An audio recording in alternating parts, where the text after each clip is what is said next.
guys, got something new. I was about to put all these new wheels on, and I thought, man, I might want to just start rolling the camera. And I know some of you guys were asking, how did I get the clodbuster wheels on this TRX4 monster truck setup we've been doing? But it's actually not clodbuster. You can use these on those. They have different inserts. You pull these screws out and you change the insert in the back. I've got the aluminum 25 millimeter offset here on this one. Forget what millimeter size I have in the Rangers, but it's a little bit smaller for that one. The way it worked out, it's just better for whatever reason it was. I haven't ran them in a while, but anyway, this is what I've been using on this truck, and it pushes it out far enough to where, you know, your portal and everything's not rubbing on the wheel. It's missing, so that's how we're running these. And so I've been thinking about doing an actual clodbuster wheel, though. When somebody on the Bigfoot fan page, the one on Facebook, I was talking to a guy asking him, how did you get the chromed out or the aluminum wheels, you know, on your Bigfoot 3 build he had. He told me that they're clodbuster wheels, and I managed to get one on here, and I was going to show you guys how I did it.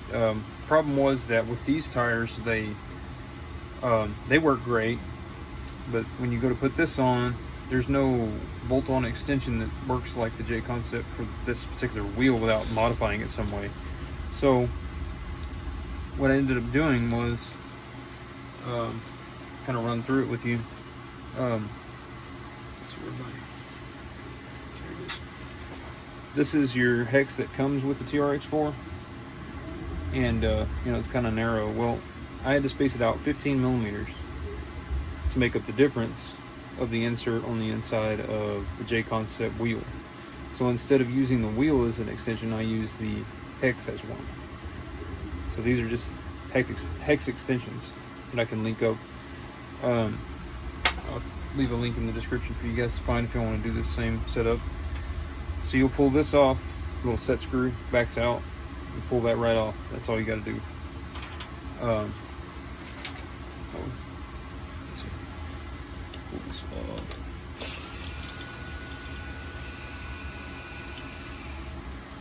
All right. Pull this back apart so I can show you what's going on. So down in here, you can see that's my little set screw.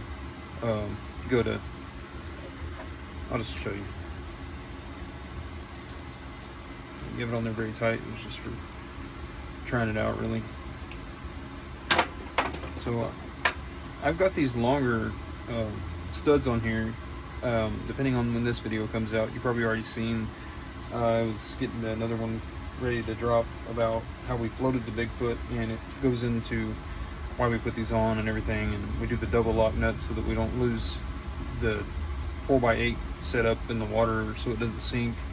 I still run a double lock nut setup on these JConcepts inside, so they don't back off when we're doing crazy stuff.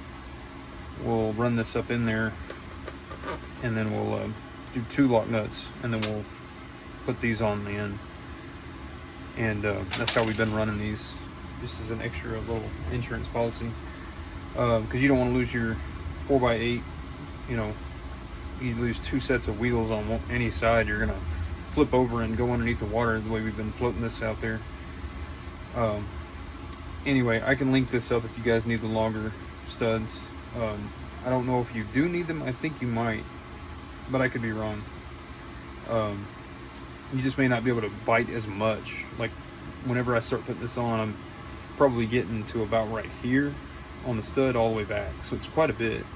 But if you were to keep the originals, then you're probably only going to get about, time you put all this on there, you know, to here. And I'm just doing a ballpark because it just didn't stick out that far. Anyway, just letting you know this is modified, and I hope you understand why it looks weird. So then you take one of these and go on here, and you'll find where it lines up, and drop one of these set screws in there. and run that down just like this one would be. It's just going to make it stick out farther. I feel like if you had the original one on there, it would just about bury it. It would just be up in there, probably stick out slightly. Not sure if it would grab or not. You might want to go ahead and get these extensions if you, I don't even know where mine are anymore. The old ones, to show you. But, so I've got that. That's my setup for extension.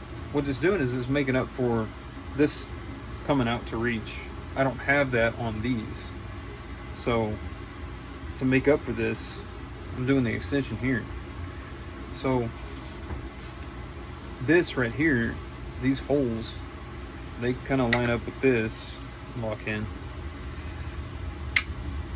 And then all I have to do is line that up with my hex and then put my nut on the end.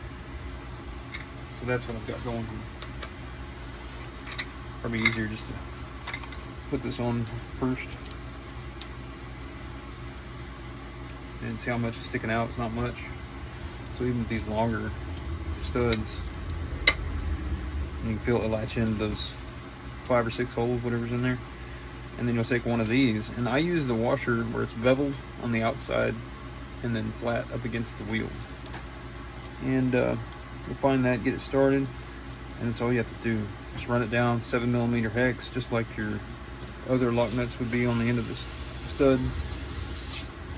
Feel it tightened up a little bit right there, and I guess I have to tell you the reason why I have to do all this is because see how this one has got the extension down there. It's keeping this from rubbing up against the tire and the rim. Well, these work great, but with these not having that extension on the inside, I had to come up with some sort of a way to push these out so they wouldn't rub all this here, and that's what these do. So it's pretty close. It's actually closer than this one, but it's enough to miss, and that's all that I really need. So this will work. This gets your clodbuster wheels on if you want to run it on a TRX4, and it's all because of the portal drop. You know, you got all this mess going on. It's just getting in the way. So I'm gonna get these all bolted on, and we'll do a little video.